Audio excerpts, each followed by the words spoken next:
Friends, इस video में हम insurance awareness and current affairs के रिगार्डिंग बात करेंगे, जो कि हमारे अपकमिंग LIC ADO एग्ज़ाम के लिए बहुत ज़्यादा यूज़फुल रहेंगे। फ्रेंड्स, इस वीडियो में हम जो भी कंटेंट की बात कर रहे हैं वो totally free and best available content है। ठीक है, यही कंटेंट मैं खुद भी फॉलो कर रहा हूँ और मैंने पूरी तरीके से चेक किया, उसके बाद ही मैं आपको ये चीज़ बता रहा हूँ कि ये बेस्ट है। और करंट अफेयर्स और इंश्योरेंस अवेयरनेस तो मैं पहले भी पढ़ चुका हूँ। जब फर्स्ट टाइम मैंने LIC ADO निकाला था तब भी मैंने इन्हीं सारे सोर्सेज को फॉलो किया था और अभी भी इन्हीं को फॉलो कर रहा हूँ फिर से। तो इंश्योरेंस अवेयरनेस के लिए आपको ऑलिव बोर्ड का जो बोल्ट आता है उसको कम से कम 2 से 3 बार रीड करना है। ठीक है, 2 से 3 बार रिवाइज़ करना ही पड़ेगा। ठीक है, किसी भी थ्योरेटिकल सब्जेक्ट को पढ़ने का फंडा ये होता है कि कंटेंट कम रहे लेकिन रिपीटिशन ज़्यादा से ज़्यादा हो। Single content more repetition is the key of any theoretical subject. ठीक है, तो ऑलिव बोर्ड का जो बोल्ट है उसे आप कम से कम 2 से 3 बार, और अगर ज़रूरत पड़े आपको चीज़ें भूलने तो उससे भी ज़्यादा पढ़ लो।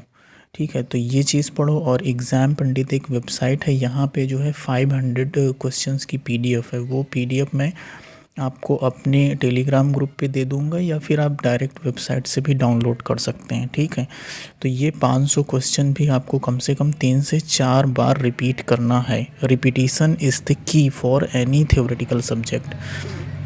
तो ये इंश्योरेंस अवेयरनेस के लिए इतना तो आपको करना ही करना है। ये फ्री है, बेस्ट कंटेंट है, इसी को आप फॉलो करो। बाकी इधर उधर यूट्यूब पे बहुत ज़्यादा आप लोग मतलब स्विंग ना करो कि ये टीचर वो दे रहा, वो टीचर वो दे रहा। सब देखो, अपनी अपनी कोर्सेस हैं सबके अपने अपने, वो तो चाहते हैं कि ज़्यादा से ज़्यादा सेल हो। ठीक है, तो आप लेकिन बेस्ट जो अवेलेबल है फ्री में उसे पढ़ो ना। वो फ्री से बेस्ट कुछ नहीं। ये सब जो कंटेंट है ऑलिव बोर्ड का, ये एग्ज़ाम पंडित के जो क्वेश्चंस है बहुत बेस्ट है, मैंने चेक किया है। तो आप यहाँ से फॉलो कर सकते हैं। करंट अफेयर्स के लिए मैं जो फॉलो करता हूँ, अड्डा और PM और प्लस बायजूस का मिक्स फॉर्म में हमेशा से फॉलो करता हूँ। तो अड्डा और बायजूस में रेगुलर बेसिस पे पढ़ता हूँ, और PM से मैं जो PM की क्विज़ेज़ आती हैं वीकली, उनको मैं जो है कम से कम 3 से 4 बार, और ज़रूरत पड़ने पर उससे भी ज़्यादा मैं प्रैक्टिस करता हूँ। तो अड्डा बायजूस का मंथली PDF आपको डाउनलोड करना, अगर रेगुलरली भी फॉलो कर पाओ तो और भी बेस्ट है। और अगर शॉर्ट नोट्स बना पाओ इसी कंटेंट का, अड्डा बायजूस और PM से शॉर्ट नोट्स अगर खुद का बना पाओ तो वो और भी इफ़ेक्टिव रहेगा। ठीक है, तो आई होप आप समझ गए होंगे। करंट अफेयर्स के लिए इन अड्डा, बायजूस और प्रैक्टिस मॉक से आपको प्रैक्टिस करनी है। प्रैक्टिस मॉक की सिर्फ क्विजेस लगानी है, ध्यान रखना। और इंश्योरेंस अवेयरनेस के लिए ऑलिव बोर्ड का जो बोल्ट है कैप्सूल, वहाँ से पढ़ना, और एग्ज़ाम पंडित से आपको प्रैक्टिस करनी है। अब ये तो समझ गए कि इंश्योरेंस अवेयरनेस में आपको ये कंटेंट पढ़ना, लेकिन एक्चुअली पढ़ना क्या है ये चीज़, आप इसके लिए आप जो है एग्ज़ाम का पैटर्न देखिए।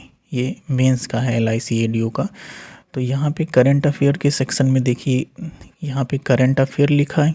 ठीक है, करंट अफेयर के साथ इंग्लिश लैंग्वेज आएगा, और दूसरा जो ये वाला सेक्शन इंश्योरेंस वाला, इसमें देखिए तीसरा point, insurance and financial marketing awareness with special emphasis on knowledge of life insurance. तो ये चीज़ याद रखना, लाइफ इंश्योरेंस वाले सेक्शंस पे आपको ज़्यादा एम्फेसिस करना है। जनरल इंश्योरेंस की भी न्यूज़ें रहेंगी उसमें, बहुत सारे कंटेंट हैं।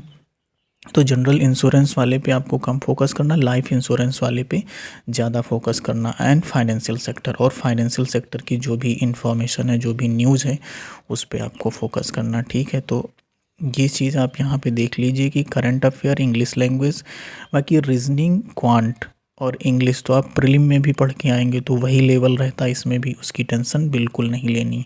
ठीक है, बाकी इंश्योरेंस आप वहाँ से कवर कर लेंगे। तो लाइफ इंश्योरेंस वाले सेक्शन पे आपको ज़्यादा फोकस करना है, यहाँ पे क्लियरली मेंशन है। तो आई होप आपके सारे डाउट क्लियर हो गए होंगे अब। और ये सारी जितनी भी PDFs हैं, इनका मैं अपने टेलीग्राम पे भी अपलोड कर दूंगा, और या फिर आप लोग डायरेक्ट वेबसाइट से डाउनलोड कर लो। ठीक है, तो बाय बाय, थैंक यू।